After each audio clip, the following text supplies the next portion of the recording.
चलो, कल प्रश्न 13 तक पढ़े थे, है ना, जो कि आज प्रश्न 14 नंबर जाएगा। और आराम से शांतिपूर्वक इसको कोशिश करेंगे हिस्ट्री का ख़त्म करने के लिए, ठीक है। तो ध्यान से सुनो और चपर चपर करना बंद करो। प्रथम विश्व युद्ध यानी पहला संसार का जो युद्ध हुआ था, उसका युद्ध होने का क्या कारण था, वो कारण के बारे में बताना। जितने भी सभी कारण थे उस कारणों के बारे में। तो ये जो प्रथम विश्व युद्ध हुआ था, यानी संसार का सबसे बड़ा युद्ध हुआ था, सबसे पहला जो युद्ध हुआ था, तो ऑस्ट्रिया के सिंहासन के उत्तराधिकारी आर्चड्यूक फर्डिनेट, सिर्फ याद रखना फर्डिनेट, है ना, ऑस्ट्रिया के सिंहासन पर जो राजगद्दी पर जो होता है, ऑस्ट्रिया के राजगद्दी पर जो उत्तराधिकार था, राजगद्दी का जो राजा था वो फर्डिनेट थे। और उनकी पत्नी का वध इस युद्ध का तत्कालीन कारण था। मुंह बंद करो। यानी जब ऑस्ट्रिया के सिंहासन पर फर्डिनेट बैठे हुए थे, यानी वहाँ के राजा, ऑस्ट्रिया के राजा कौन थे?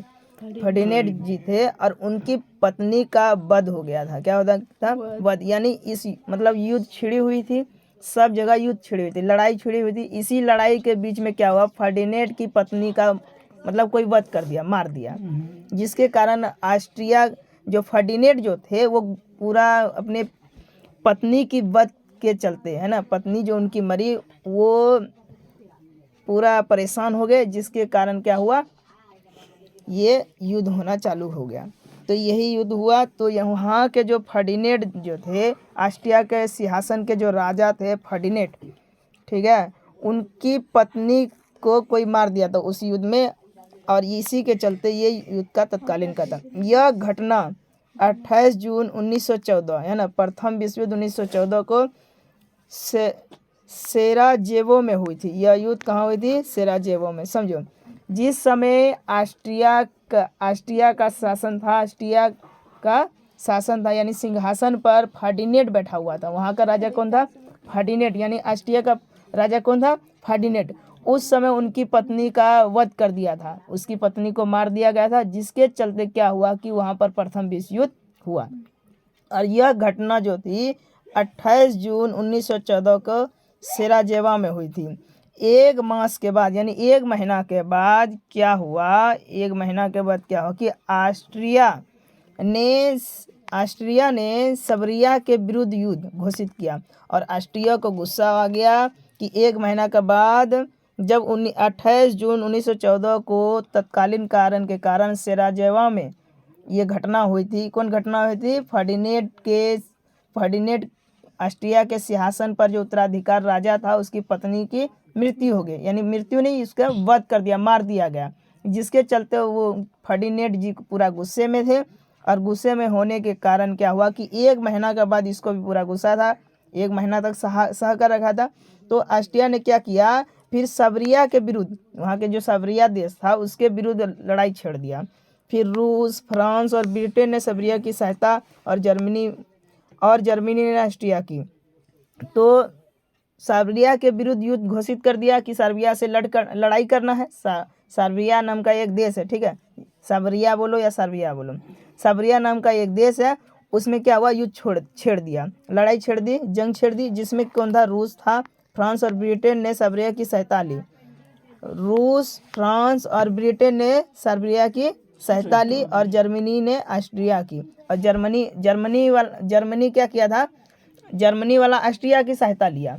और सर्बिया किसका लिया? रूस और फ्रांस और ब्रिटेन का सहायता लिया। ये देश क्या किया कि उस रूस वाले से सहायता लिया। जैसे जंग छड़ा हुआ, प्रथम विश्व युद्ध चालू है ना, 1914 का। 1914 में जो ताकतवर जो सहायता कर सका था, तो सर्बिया में जो युद्ध हो रहा था, ठीक है, कहाँ युद्ध हो रहा था? सर्बिया में जब युद्ध हो रहा था, तो रूस और फ्रांस और ब्रिटेन क्या हुआ, सर्बिया के साथ दिए, सहायता किए। और जर्मनी क्या हुआ, ऑस्ट्रिया की सहायता किया। ऑस्ट्रिया ने क्या किया था? विरुद्ध छेड़ दिया था युद्ध करने के लिए। किसके पर?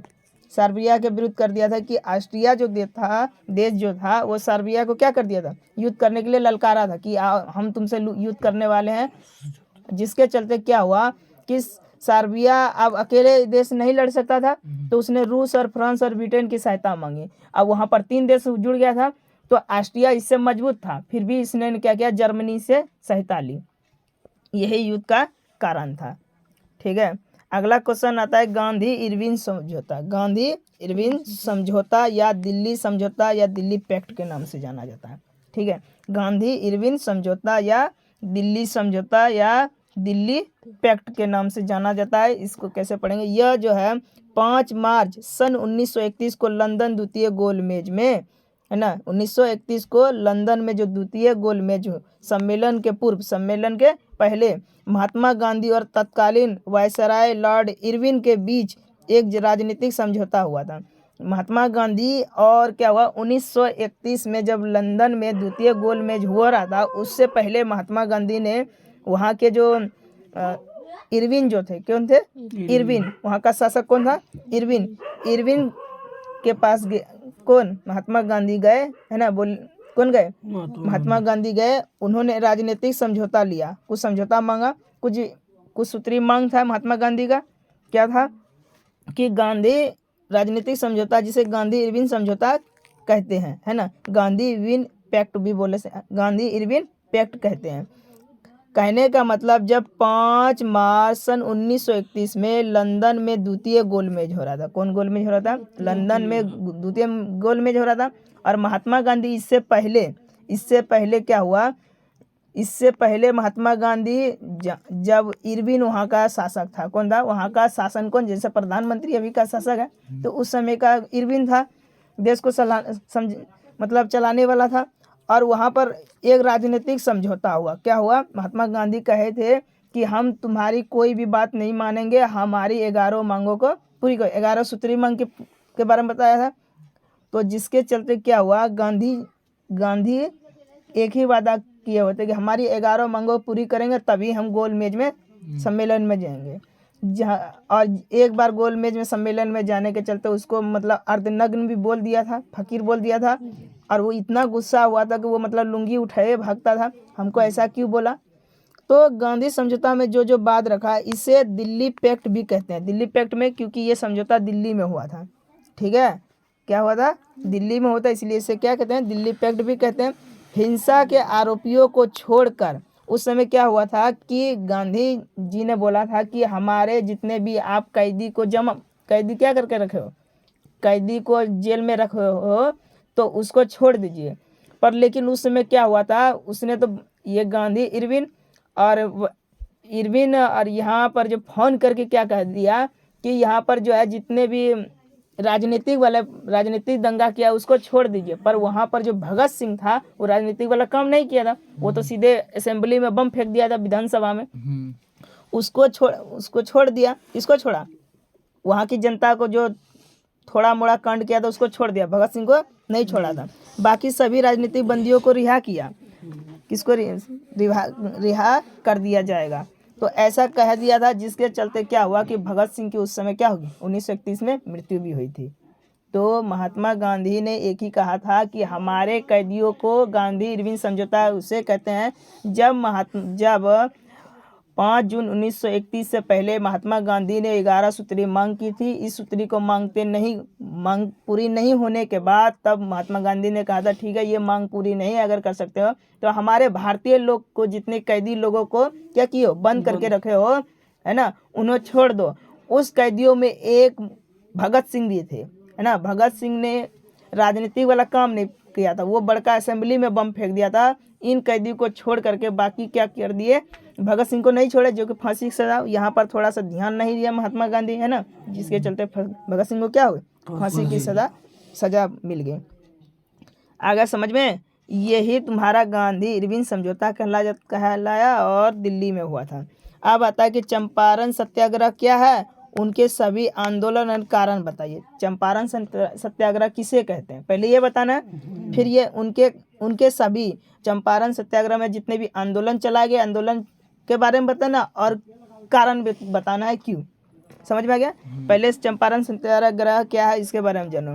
तो महात्मा गांधी के नेतृत्व में, ये महात्मा गांधी चलाए थे, बिहार के चंपारण जिले में सन 1917 1917 में को एक आंदोलन हुआ। इसे चंपारण सत्याग्रह के नाम से जाना जाता है। यानी महात्मा गांधी के नेतृत्व में ये आंदोलन कहाँ किया गया था? बिहार के चंपारण जिला में 1917 को एक आंदोलन हुआ जिसे चंपारण सत्याग्रह के नाम से जाना जाता है। इतना बात जान गए। उसके बाद क्या हुआ कि महात्मा गांधी द्वारा चलाए गए आंदोलन, पहले हम जाने किसे कहते हैं, तो क्या बोलोगे? क्या बोलोगे? 1917 को महात्मा गांधी के नेतृत्व में जो आंदोलन चलाया गया था, कहाँ पर? चंपारण में, बिहार में, बिहार राज्य के चंपारण जगह पर जो आंदोलन चलाया गया था उसे चंपारण सत्याग्रह कहते हैं, है ना। और उस अगला क्वेश्चन क्या था कि उनके कौन कौन आंदोलन है ना। फिर आंदोलन का कारण भी बताना है। तो महात्मा गांधी के द्वारा चलाए गए कई आंदोलन थे, निम्नलिखित आंदोलन लिख सकते हो। पहले 1917 में चंपारण आंदोलन चलाए, है ना। 1918 में खेड़ा आंदोलन चलाए, 1919 में खिलाफत आंदोलन चलाए, सब आंदोलन को याद कर लो। 1920 में असहयोग आंदोलन चलाए, सभी आंदोलन को लिखो। उसके बाद क्या किए? 1942 में भारत छोड़ो आंदोलन चलाया और सविनय अवज्ञा आंदोलन चलाए। ये सब आंदोलन चलाए। पहले जब क्वेश्चन आएगा कि चंपारण सत्याग्रह क्या है, तो क्या कहोगे? महात्मा गांधी के द्वारा बिहार के चंपारण जिले में चलाए गए आंदोलन को, है ना, किसानों के प्रति को छुटकारा देने के लिए चलाए गए आंदोलन को चंपारण सत्याग्रह आंदोलन कहा गया। और उसके बाद क्या बोला कि इनके द्वारा सभी आंदोलन को लिखे, सभी आंदोलन को लिख दो और डेट लिख दो। तो चंपारण आंदोलन, 1918 में खेड़ा आंदोलन, 1919 में खिलाफत आंदोलन, 1920 में असहयोग आंदोलन, 1942 में भारत छोड़ो आंदोलन और सविनय अवज्ञा आंदोलन भी हुआ था। अब कारण क्या था इस आंदोलन का होने का?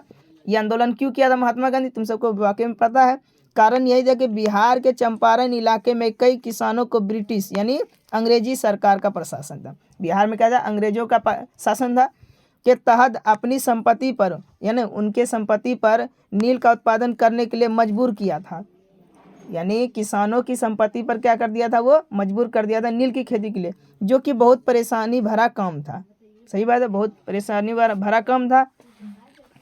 इसका मुकाबला करने के लिए राजकुमार शुक्ल नाम के एक साहूकार ने गांधी जी से संपर्क किया, है ना। लास्ट में क्या किया? गांधी जी से संपर्क किया, तब ना जाना और उनसे सहायता मांगे। और क्या किए? उनसे सहायता मांगे। लिख लोगे अच्छा से। पहला क्या कहोगे कि महात्मा गांधी के नेतृत्व में बिहार के चंपारण जिले में जो आंदोलन, किसानों के प्रति आंदोलन जो चलाया गया था, वो कौन आंदोलन? चंपारण सत्याग्रह आंदोलन चलाया गया। उसके बाद सभी आंदोलन के नाम, जितने आंदोलन जानोगे, 1920 में कौन कौन आंदोलन, 1918 में कौन आंदोलन, 1917 में जितने आंदोलन, सब आंदोलन लिख दोगे। उसके बाद कारण लिखोगे। कारण क्या था कि उस समय क्या हुआ था? अंग्रेजों का शासन था। ऐसे लोग, उस समय अंग्रेजों का शासन था। अंग्रेज सरकार जो थी जबरन, है ना, जबरन क्या किए थे कि किसानों के खेतों पर, है ना, नील की खेती करवाते थे, जो कि करना क्या था? बहुत कठिन होता था। और उसके बाद क्या हुआ कि राजकुमार शुक्ल ने क्या किया? महात्मा गांधी को बुलाया और उसे सहायता मांगी। जो भी सहायता मांगी तो तुम सब समझ चुके होगे। उसके बाद आता है साइमन कमीशन पर टिप्पणी लिखे, यानी साइमन कमीशन के बारे में लिखना है। साइमन कमीशन क्या है उसके बारे में लिखना है। साइमन आयोग 7 ब्रिटिश सांसदों का समूह था। साइमन क्या है? साइमन आयोग जो है एक 7 मतलब संख्या और ब्रिटिश मतलब अंग्रेजी सरकार। यानी साइमन क्या है? साइमन एक आयोग है जो 7 अंग्रेजों की सांसदों का समूह था। क्या था? 7 उसमें एक आयोजन रखा गया। क्या रखा गया? आयोजन रखा गया, जिसमें 7 ब्रिटिश अंग्रेजों का संसद था, 7 आदमी का, जिसका गठन 8 नवंबर 1927 में भारत में संविधान सुधारने के लिए किया गया।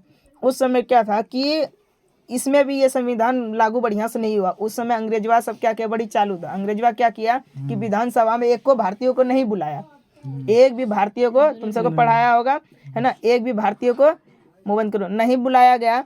जिसके चलते क्या हुआ कि इसका मुख्य कार्य मॉन्टेग्यू जेम्स फोर्ड सुधार की जांच करना था। इसका मेन काम था कि वहाँ पर जो जेम्स फोर्ड था उसका सुधार करना था।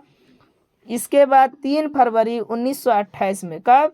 3 फरवरी 1928 में साइमन कमीशन भारत आया और उसके बाद भारतीय आंदोलनकारियों ने साइमन कमीशन वापस जाओ के नारे लगाए और जमकर विरोध किया।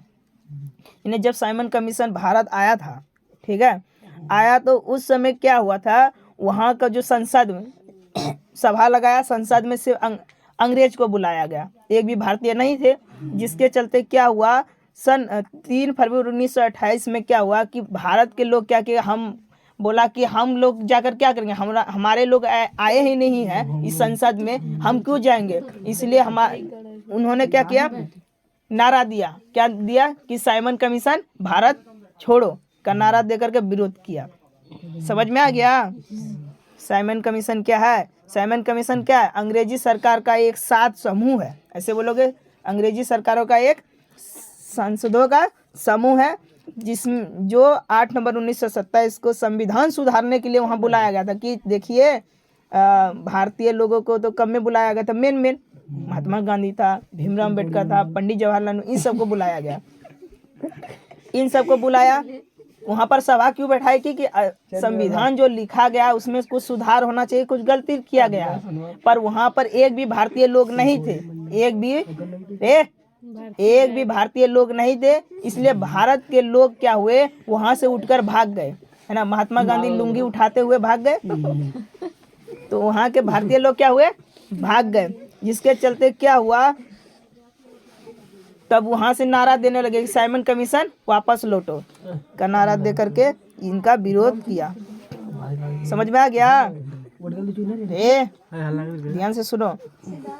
उसके बाद क्या, रॉलेट एक्ट। रॉलेट एक्ट क्या है ना, इसका विस्तार करें, इसके बारे में बताइए, रॉलेट एक्ट क्या है, इसके बारे में बताइए। तो रॉलेट एक्ट ब्रिटिश सरकार द्वारा भारतीय राष्ट्रवाद को रोकने का एक कानून था, है ना। रॉलेट एक्ट कानून बनाया था, किसका कानून था, अंग्रेजी, ब्रिटिश का मतलब अंग्रेजों की सरकार के द्वारा भारतीयों को रोकने का, जो भारतीयों के प्रति अपने भारत में प्रेम था, भारत लोग अपने भारत के देश, अपने देश में प्रेम था, उस प्रेम को तोड़ने के लिए अंग्रेज ने रॉलेट एक्ट कानून बनाया। इस कानून का क्या था, जो बिना किसी कारण गिरफ्तार करने के लिए पुलिस को अधिकार दिया। कहा इस कानून का ये नियम था कि कोई भी अगर कुछ बोलता है तो बिना कुछ किए, है ना, पुलिस को गिरफ्तार करने का क्षमता दिया था। इसका मतलब था कि ब्रिटिश यानी अंग्रेजों की सरकार बिना मुकदमे के ही किसी भी को भी जेल में डाल सकती थी। इसका मतलब यही हुआ कि मतलब अंग्रेजों को तो यही मतलब हुआ कि कोई भी कुछ बोलता है, अंग्रेजों का पावर था कि बिना कुछ बोले ही जेल में डाल सकता था। भारतीय जनता द्वारा ये आंदोलन इसको अच्छा नहीं लगा भारतीय लोगों को, जिसके चलते भारतीय जनता द्वारा रॉलेट एक्ट का कड़ा विरोध करने लग गया। क्या करिए, कड़ा विरोध करने लगे, और इस विरोधी में इस कानून को काला कानून भी कहा गया, है ना। ये जो विरोध करने के बाद इसको क्या कहा गया, काला कानून कहा गया, और जो 1919 में लागू किया गया था। समझ में आ गया? कोई दिक्कत? ठीक है। अब बताइए खिलाफत आंदोलन क्यों हुआ, कारण बताइए। ये खिलाफत आंदोलन क्यों हुआ और कारण भी बताइए। तो यह आंदोलन सन 1909 में कब 1909 में लखनऊ से शुरू हुआ था। कहाँ से शुरू हुआ? लखनऊ से शुरू हुआ था, जिससे शायद भारत कभी उभर नहीं सका। जिसमें क्या हुआ, भारत इसमें कभी उभर नहीं सका, भारत देश कभी मतलब आगे नहीं बढ़ सका। खिलाफत का उद्देश्य था, खिलाफत लोगों का एक ही उद्देश्य था कि तुर्की में जो खलीफा का पद था, तुर्की देश में जो खलीफा नाम का व्यक्ति था, पद था, उस पर क्या किया था, स्थापना को समर्थन देना था। यानी तुर्की का जो खलीफा था, मेन खलीफा, ठीक है, वो कह रहा था, वो समर्थन दे रहा था। अंग्रेज सब कहते कि आपके देशों को जो खलीफावासी जितने हैं ना, आप लोग मेरा सहयोग कीजिए, आपको आपका ज़मीन मिल जाएगा, आपको आपका एक सरकार बना दिया जाएगा। लेकिन अंग्रेज सब क्या हुए, इस वादे से मुकर गए, इस वादे से। तो खलीफावासी का जो सरदार था, है ना, सरदार था, उसको क्या हुआ, बहुत गुस्सा आया। और इधर महात्मा गांधी भी आंदोलन छेड़ दिया था। तो महात्मा गांधी दिमाग लगाया, चलो इधर तो ये खलीफावासी इधर झगड़ा कर रहा है अंग्रेज को भगाने के लिए, इधर हम क्या करते हैं, इधर हम भी सहयोग कर देते हैं, भारत छोड़ो आंदोलन सेट कर देंगे। तो महात्मा गांधी बड़ी चालाक था, इधर भारत छोड़ो आंदोलन साथ दे दिया और उधर वही खलीफा का जो मेन आदमी था उसका साथ दिया। और इसका कारण यही था, क्या कारण था इसका मेन मुख्य कारण क्या था, खिलाफत आंदोलन क्यों हुआ? खिलाफत आंदोलन का मुख्य कारण था कि ओटोमन उस समय का किसका साम्राज्य था? ओटोमन का साम्राज्य का खलीफा कौन था? खलीफा पद के अस्तित्व को बचाना था। उस समय क्या हुआ था, ओटोमन जो था खलीफा का मेन है ना, जैसे गाँव मुखिया मेन होता है, तो ओटोमन भी उस समय का शासक था खलीफा का। जैसे हम लोगों का जैसे किसी का एक ईश्वर होता है, भगवान है, जैसे प्रधानमंत्री है हम लोगों का, उसी समय खलीफावासी का एक ठो सरदार होता था, उसका नाम क्या था? ओटोमन। क्या था? ओटोमन सरदार था। उसको अंग्रेज सरकार ने कहा दिया था आप जो हमारी सहायता कीजिए विश्व युद्ध में, और जो भी अंग्रेज लड़ाई हुआ है, जो भी खर्चा पानी हुआ है, आपको जो है ना हम आराम से आपका जगह दे देंगे, आपको खलीफा पद का सरदार बना देंगे। तो जब काम निकल गया, प्रथम विश्व युद्ध खत्म हो गया, ये जो खलीफावासी इसका साथ दिए, तो अंग्रेजवा मुंह मोड़ लिया कि हम काहे देंगे, क्यों हम आपका सहायता करें, काहे देंगे। हाँ, उसका राजगद्दी छीन लिया अंग्रेजवा का, जिसके चलते क्या हुआ कि खलीफा का जो ओटोमन था उसको काफ़ी गुस्सा उठा। ये तो इधर जंग छेड़ दिया कि आप अंग्रेजवा को हम भी भगाएंगे, इधर महात्मा गांधी भी पॉइंट पकड़ लिया कि इधर आप तो हमको और भी सहायता मिल गया। खलीफावादी मुसलमानों का ही था, तुर्की का सर है ना। तो फिर महात्मा गांधी ने उसका सहयोग किया, साथ मिल गए, फिर पूरा विरोध किया। यही है। तो इसका मेन मुद्दा क्या था कि खलीफा का जो सरदार था उसको बचाना था। ओटोमन साम्राज्य उस समय दुनिया का सबसे बड़ा मुस्लिम साम्राज्य था। ओटोमन दुनिया का यानी अगर जो ओटोमन कहा देता था सब मुस्लिम एक तरफ, जैसे यहाँ पर कोई मुसहरी में कुछ होता है, कोई एक आदमी बोलता था क्या होता है, सब एक मुसहर हो जाता है। उसी प्रकार ओटोमन एक ऐसा सरदार था, एक बार अगर बोल देता था ना कि पूरा मुस्लिम इस घर को जला दो, है ना, वो जला देता था। ठीक है। तो वहाँ का वो राजा था, उसके खलीफा को सभी मुसलमानों का धार्मिक, वो खलीफा था, मेन सरदार था, तो सभी उसके धर्म को मानता था और राजनीतिक नेता माना जाता था। और उसको राजनीतिक नेता क्या मानते थे? नेता मानते थे ना, राजनीतिक के नेता मानते थे।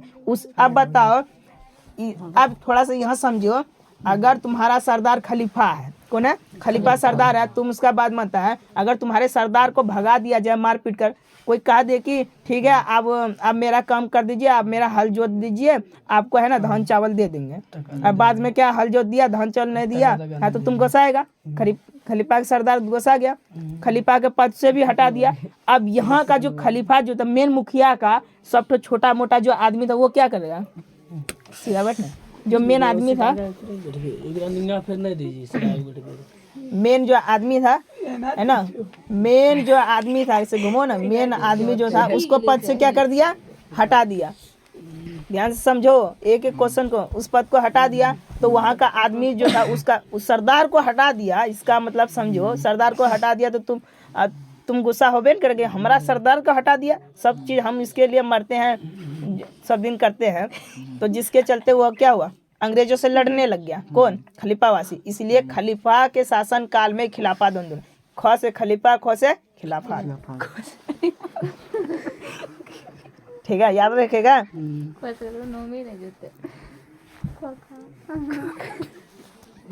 खलीफावासी का सरदार को हटा देने के कारण खलीफावासी के सरदार को हटा देने के कारण इसलिए खिलाफत आंदोलन हुआ था। ठीक है। उसमें वादा किया था, क्या वादा किया था कि आप हमारी प्रथम विश्व युद्ध में मदद कीजिए। अंग्रेजवा से बोलता था आपको हम आपका देश लौटा देंगे, तुर्की देश। समझ में आया? जो नहीं लौटाया, झगड़ा हुआ, ये आंदोलन छोड़ दिया। अब बताइए जलियांवाला बाग हत्याकांड कब और क्यों हुआ, वर्णन करें। जलियांवाला बाग हत्याकांड कब हुआ और काहे हुआ, ये बताना है। तो पहले जानो कब हुआ।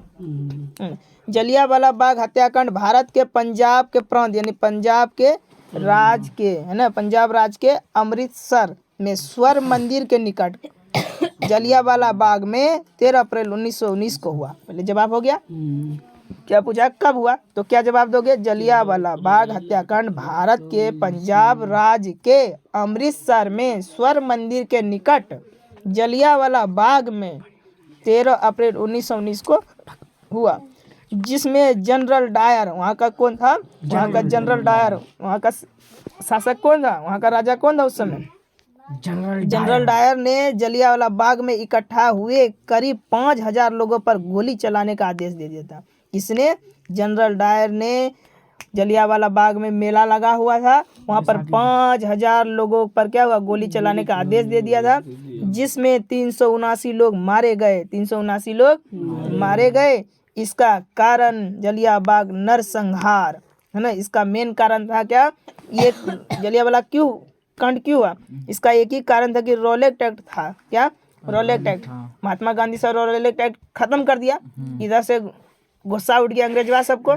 जनरल डायर ने आदेश दे दिया कि इन्होंने हमारा कानून बंद किया है, आज इसको ये मेले में ही भून डालो, है ना।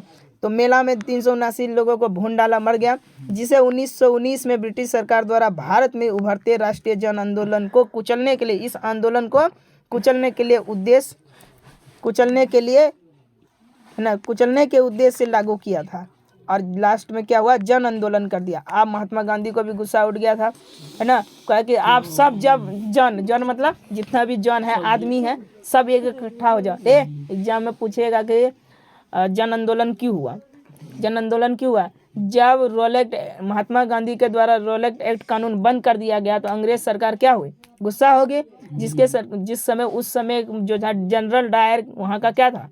राजा था, शासक था। उसने क्या किया कि आदेश दे दिया कि जहाँ भी भारतीय, किसी भी भारतीय को देखते हो गोली मार डालो। कहीं भी भारतीय को देखते हो क्या कर दो? गोली मार दो, बिना आदेश कुछ नहीं। तो गुस्सा आने के चलते मेला, अब पूरा भारतीय लोग मेला में था, मेन चोटी पकड़ा लिया, इधर से भी गेट बंद कर दिया और कहीं भागने का जगह नहीं था, गोली चला दिया, जिसमें 379 लोगों की मौत हो गई। उसके बाद मेन इसका क्या कारण था? मेन यही कारण था, रॉलेट एक्ट बंद कर दिया था, है ना। और उसके बाद रॉलेट एक्ट खत्म होने के बाद जन आंदोलन हुआ। अब कहा कि ऐसे नहीं, अब ये सिर्फ जो है, ये बुढ़ऊ जो है, सिर्फ बुढ़ऊ से नहीं होने वाला है, बुढ़ऊ के साथ साथ जितने भी जन पार्ट है सबको बुलाओ। इसलिए सब जन मिलकर, जन मतलब आदमी, सब लोग मिल करके ये आंदोलन किए, इसी को जन आंदोलन कहते हैं। आ गया समझ में? सविनय अवज्ञा आंदोलन के क्या परिणाम हुए? जब सविनय अवज्ञा आंदोलन है, उसका क्या परिणाम मिला? मान लो सविनय अवज्ञा आंदोलन चालू किया, उसका क्या परिणाम हुआ? और तथा कारण भी बताइए क्यों हुआ? सविनय अवज्ञा आंदोलन क्यों किया गया? और ये आंदोलन अगर किया गया तो क्या फल मिला? परिणाम का मतलब क्या फल मिला तो बताना है। तो सविनय अवज्ञा आंदोलन चलाए जाने के कारण ब्रिटिश सरकार द्वारा पारित नमक कानून के कारण भारत की गरीब जनता पर बुरा प्रभाव पड़ा था। कैसा प्रभाव पड़ा था? जब नमक कानून, है ना, नमक कानून तोड़ दिए थे महात्मा गांधी ने, तो इस पर बुरा प्रभाव पड़ा था। किस पर? भारतीयों पर। अतः उनमें सरकार के प्रति भारी रोष था। और बंद करो। जब महात्मा गांधी ने नमक कानून तोड़ दिया था तो उस समय जो सरकार थी, अंग्रेजों की सरकार थी, भारतीयों पर बड़ी रोष था। तुमने नमक कानून तोड़ दिया, मेरा कानून तोड़ दिया, गुस्सा उठा था। जिसके चलते क्या हुआ? सरकार द्वारा नेहरू रिपोर्ट और डोमिनियन स्टेट की मांग पर ध्यान नहीं दिया। इन्होंने क्या कहा था कि मेरा स्टेट वापस दो, मेरा स्टेट, इन्होंने क्या कहा था? मेरा स्टेट वापस दो। पर क्या हुआ? अंग्रेज सरकार कोई ध्यान नहीं दिया। क्यों नहीं दिया? क्योंकि उसका कौन कानून तोड़ दिया था? नमक कानून तोड़ दिया था। इन्होंने कहा कि मेरा स्टेट जो है, मेरा राज मुझे वापस दो, मेरा देश वापस दो। और इसके चलते अंग्रेज गुस्सा हुआ था। कौन कानून तोड़ा था? नमक कानून तोड़ने के चलते क्या हुआ था? गुस्सा हुआ था। इसलिए सरकार ने कह दी थी हम कोई राज नहीं देंगे, कोई देश नहीं देंगे। नहीं दिया, ध्यान नहीं दिया, जिसके चलते जिसके परिणाम क्या हुआ? हम लोगों को आज़ादी दिलाने में बहुत सहायता मिली। लास्ट में क्या हुआ? ये असहयोग आंदोलन जो क्या ना, सविनय अवज्ञा आंदोलन जो चलाया गया, इस आंदोलन के द्वारा अब महात्मा गांधी समझ गए कि अब जो है मार काट से नहीं होने वाला है ना, गरम दिल से नेता से नहीं है।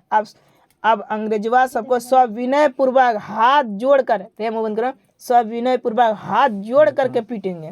ऐसा लगे कि हम उसे मार नहीं रहे, हाथ जोड़ करके ऐसा देंगे, है ना, हाथ जोड़ के विनय पूर्वक कहेंगे।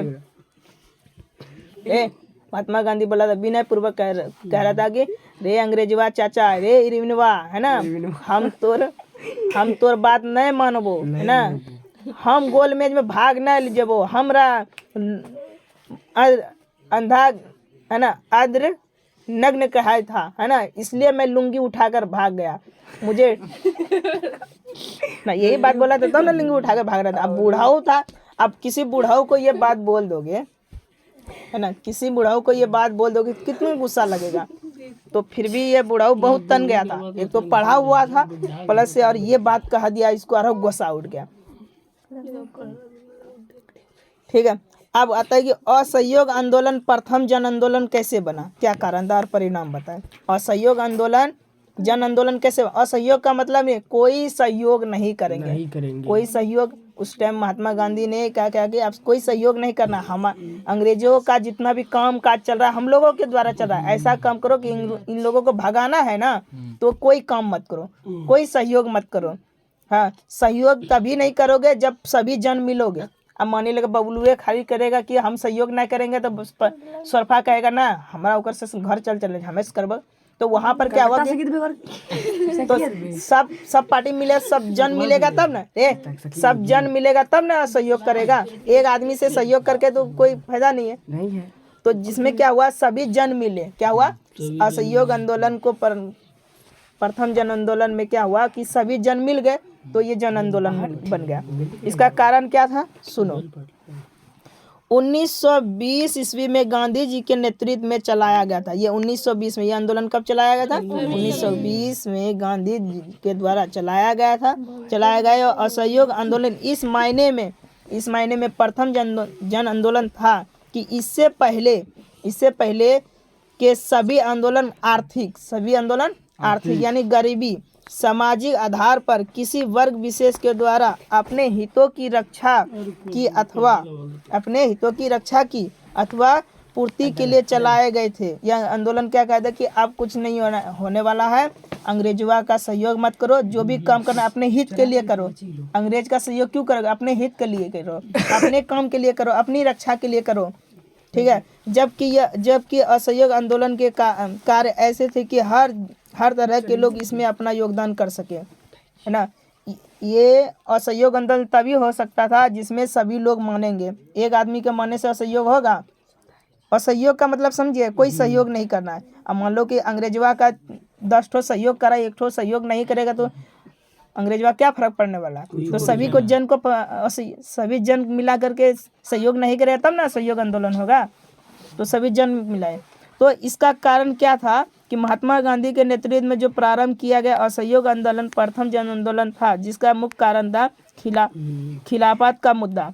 खिलाफत आंदोलन हुआ था, इसलिए इसका मेन कारण था। पंजाब में सरकार की बर्बर कार्रवाइयों के विरुद्ध न्याय प्राप्त करना था, इसका ये भी कारण था।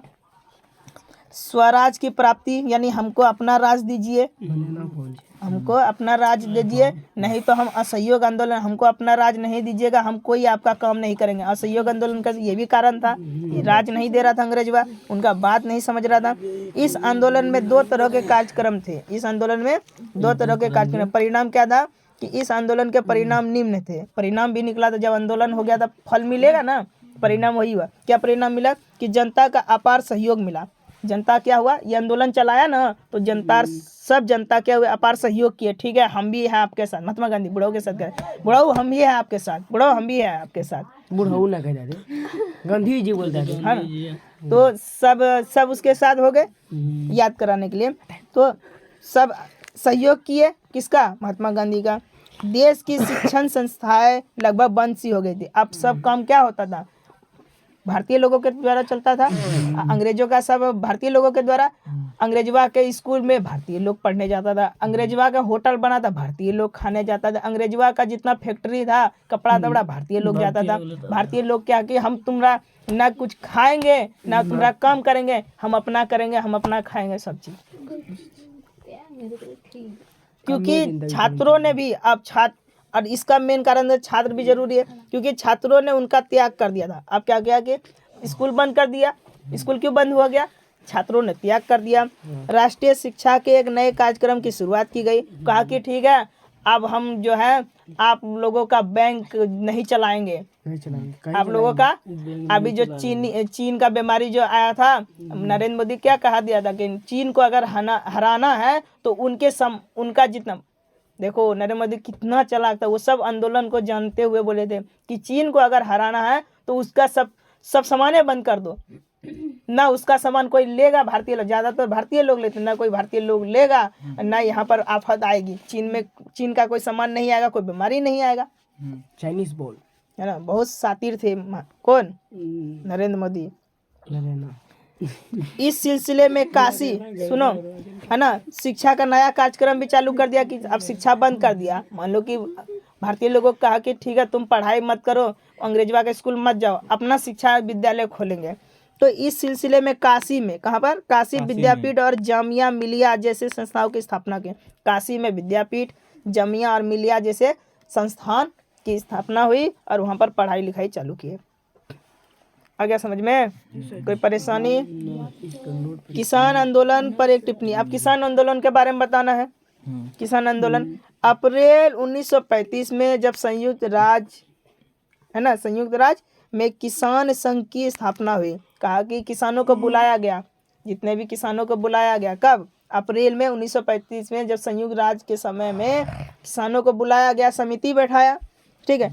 उस समिति में क्या किया कि इसी बार एनजी रंगा, कौन थे, एनजी रंगा एवं अन्य किसानों के नेता, उस समय किस नेता कौन था, किसान का नेता कौन था, एनजी रंगा, और अन्य किसानों के नेता, सभी प्रांतीय, सभी राज्यों के किसान सभाओं को मिलाकर एक अखिल भारतीय किसान संगठन का योजना बनाई।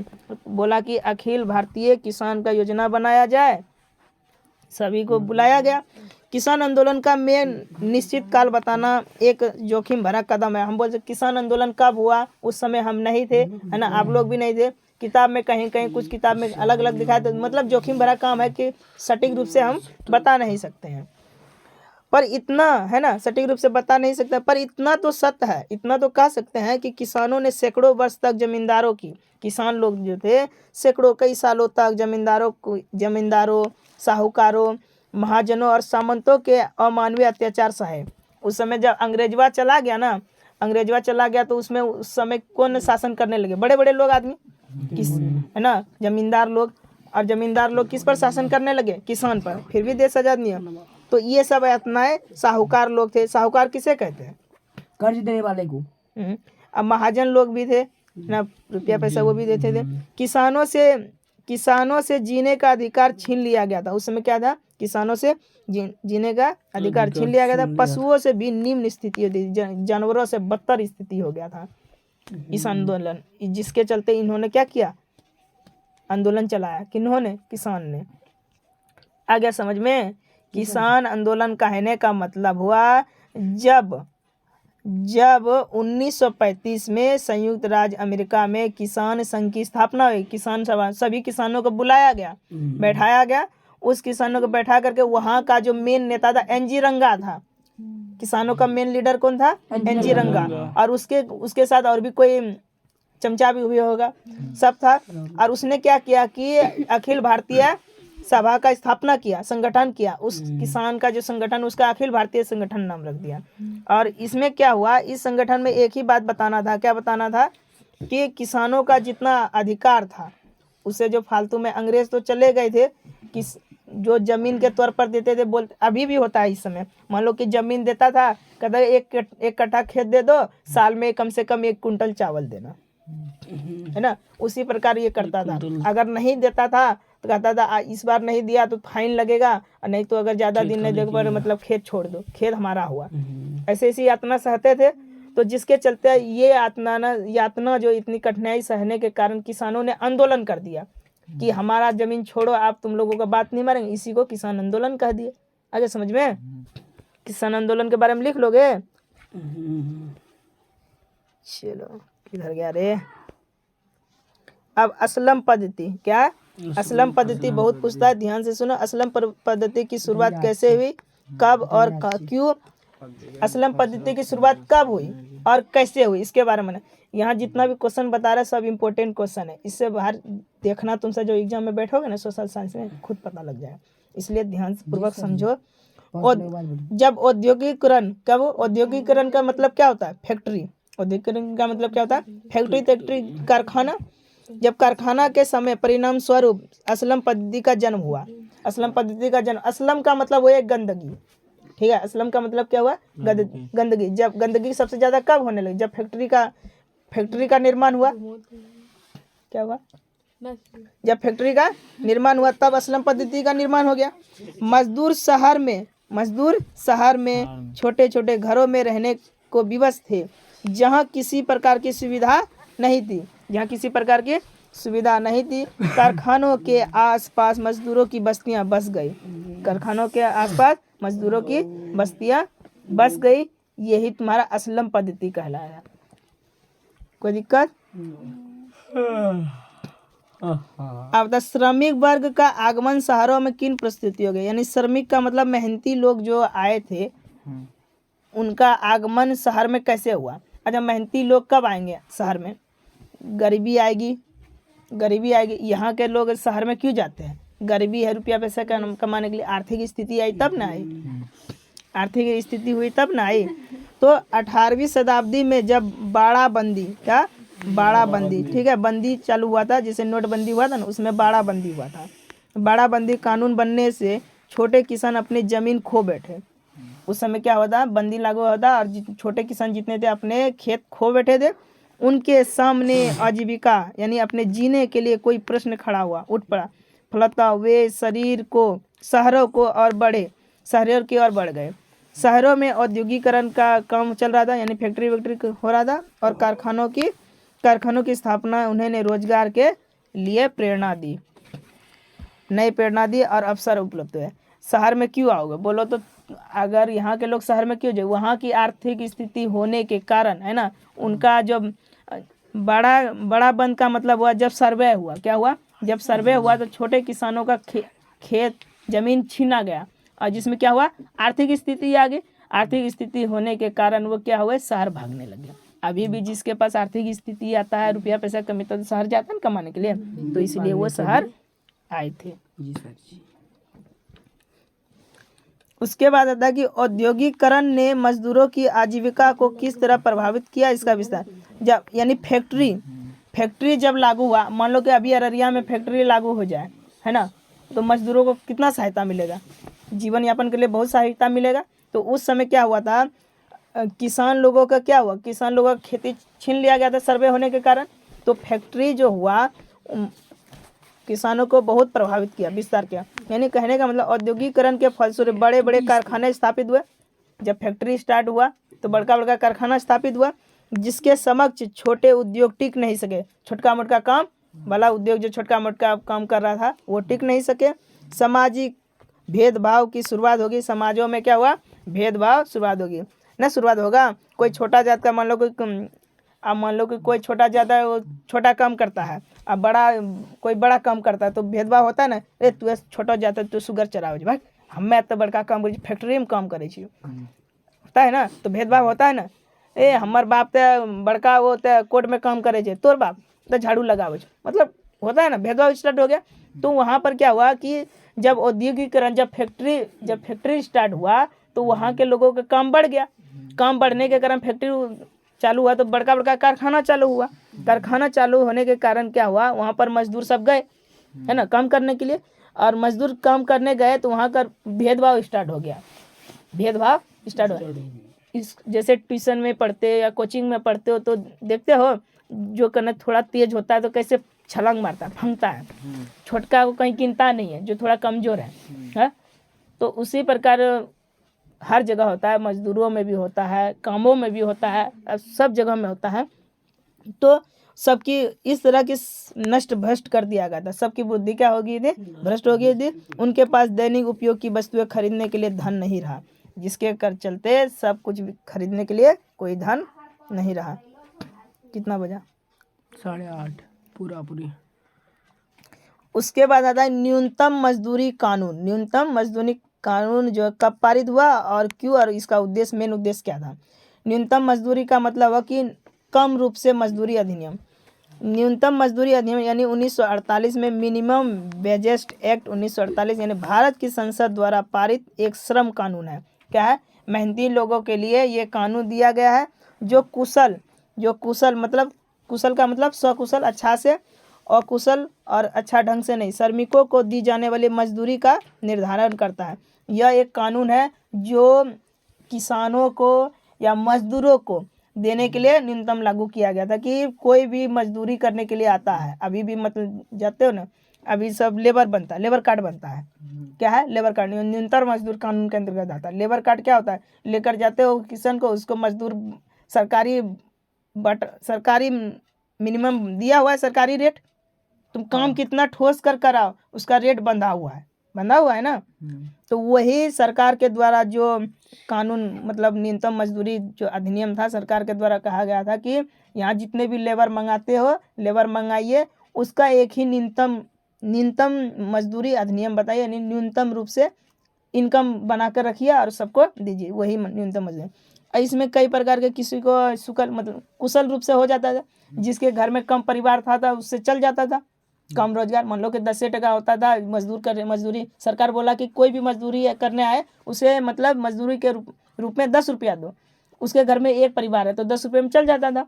और जिसके यहाँ गया 2 आदमी 4 आदमी 10 आदमी था, 10 रुपये चलता था ना, चलेगा। तो किसी को सकुशल रूप से चल जाता था, किसी को कुशल रूप से नहीं चलता था, जिसके चलते मजदूरी का निर्धारण करता यह अधिनियम सरकार के द्वारा चलाई गई थी। किसके द्वारा? सरकार के द्वारा चलाई गई थी। रोजगारों में कार्य कर रहे कर्मचारियों के लिए न्यूनतम मजदूरी निर्धारित करने के लिए प्रतिकृत करता है। और रोजगारों में न्यूनतम मजदूरी सरकार कितना देगा, सब में यही करके छोड़ दिया है। तो आज के लिए ठीक है, इतना ही रहने दो, कोई दिक्कत नहीं सर जी। ठीक है, बहुत देर पढ़ लिए।